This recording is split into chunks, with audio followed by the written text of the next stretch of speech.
Trataré de ser concretísimo, don Emilio. En su programa de trabajo que tuvo a bien presentar en el momento en que se registró como aspirante a la presidencia de la Comisión Nacional de Derechos Humanos, menciona usted que es, cito textualmente, necesario trabajar también en otros mecanismos como los desarrollados en el ámbito internacional, donde algunos ombudsman tienen la facultad para proponer iniciativas legislativas y también para iniciar procesos jurídicos.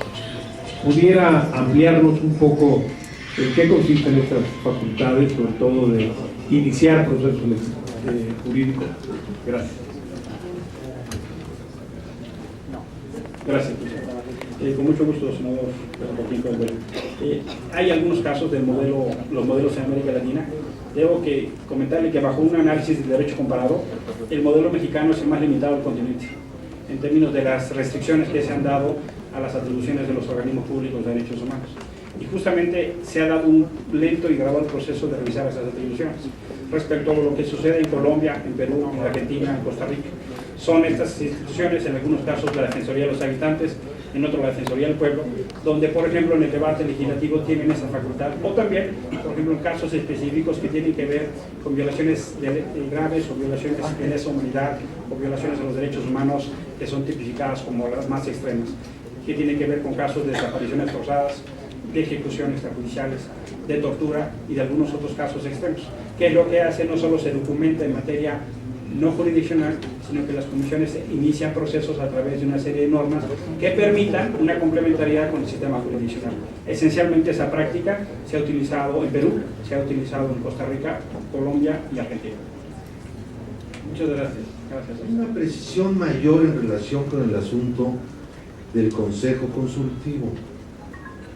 Consejo Consultivo lo nombra el Senado, pero resulta que el presidente de la Comisión Nacional de Derechos Humanos lo consulta cuando quiere, cuando no quiere no lo consulta, y la ley no es precisa al respecto.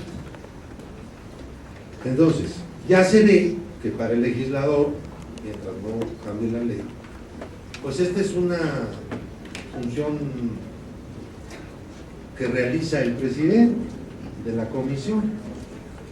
Pues yo le pregunto, concretamente, para no andar con postulados generales, porque a veces no se entiende suficientemente. ¿Qué clase el presidente de la Comisión de Derechos Humanos, en su opinión, en qué clase de recomendaciones debería consultar forzosamente al Consejo? ¿En qué clase de medidas cautelares? Pedimento de medida cautelar, en realidad la medida cautelar no la pone la comisión, la pide. ¿Y en qué clase de acciones de inconstitucionalidad que tiene facultad de presentar el presidente de la Comisión Nacional, porque no consulta del actual a nadie más que a sí mismo, y eso probablemente con trabajos, debería consultar? Porque de otra forma, pues muchos senadores, bueno, quizás no muchos, pero por lo menos yo, que soy una parte pequeña del Senado, pero como decía Monsiváis, muy importante para mí mismo,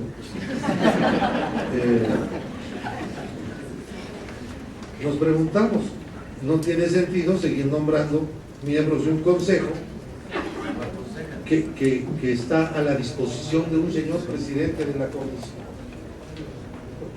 Es muy importante para mí saber cuál es su posición respecto a eso, si llegara usted a ser presidente de la comisión, y según la experiencia que ha tenido en el Distrito Federal respecto de una comisión de semejante naturaleza que existe en la actual Comisión de Derechos Humanos de la Ciudad de México. Gracias, presidente. Yo estoy convencido que el Consejo debe ser un órgano vital en cualquier organismo público de derechos humanos. Eso es lo que hace distinto el modelo mexicano, en realidad, de otros modelos, porque yo tengo la idea, el concepto, la certeza y la opinión de que el ombudsman no es una persona, el ombudsman es una institución, y así debe entenderse, porque la fortaleza de la institución tiene que ver con la capacidad de respuesta en defensa, en promoción y educación. Y el primer sentido de esa visión colectiva del ombudsman es el consejo, porque de lo contrario la institución corre la cuenta del titular, y eso es contrario no solo a lo que marcan los principios de país, sino es contrario a todo lo que es el sentido democrático de este tipo de instituciones en la República. Por eso digo, el ombudsman no es solo una persona, es una institución. Y a partir de eso el Consejo, por eso digo, no debe ser consultivo, claramente eso requeriría, si es que esta soberanía así lo considera, una serie de reformas legislativas que fortalezca su capacidad. Por ejemplo, en materia de determinar lineamientos generales. En mi experiencia, debo decirle que todas las recomendaciones eran sometidas a la opinión del Consejo. Todas las recomendaciones. En aquellos casos donde por la actividad numérica no es posible físicamente consultar, lo que se hizo fue aprobar lineamientos generales. Entonces el Consejo aprobó lineamientos para cómo emitir recomendaciones, cómo emitir medidas cautelares, cómo investigar las quejas, y también el Consejo determinó el catálogo para investigar violaciones a los derechos humanos. De manera que el Consejo da las directrices generales y el presidente, en tanto cuanto coordinador del aparato ejecutivo, instrumenta lo que el Consejo aprueba y le trae a cuentas, le informa qué es lo que ha sucedido. De manera que no hay condición, por ejemplo, para estar 5,000 medidas cautelares se está consultando, porque son 15 diarias. Para eso es el Ejecutivo y tiene que hacerse cargo de sus atribuciones, pero tiene que rendir cuentas al Consejo de lo que eso sucede. Claramente diría que en las acciones de inconstitucionalidad, en mi caso, consulté todos los procesos que tenían que ver, inclusive cuando determiné no ejercer la acción de inconstitucionalidad, que de acuerdo al mandato del 105 constitucional es una atribución personal, pero tiene que ser necesariamente consultada para el Consejo, porque ese es su mandato, su papel y su función.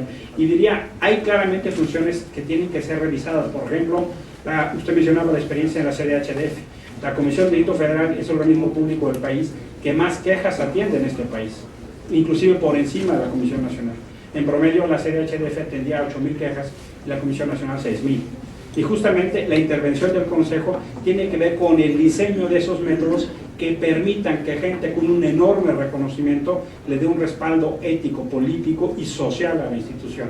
Y por eso ese Consejo tiene que ser plural, tiene que ser diverso, tiene que tener una presencia que permita consolidar la complementariedad, y algunas de las cosas que usted mencione claramente tienen que estar incluidas en la ley. Por ejemplo, la obligatoriedad de consulta, la obligatoriedad de revisión, los programas, el presupuesto y directrices generales a través de la obligación de reunirse al menos una vez por mes. En mi caso, el Consejo es una de las grandes fortalezas, fue inclusive, debo decirlo, ancla de la transición.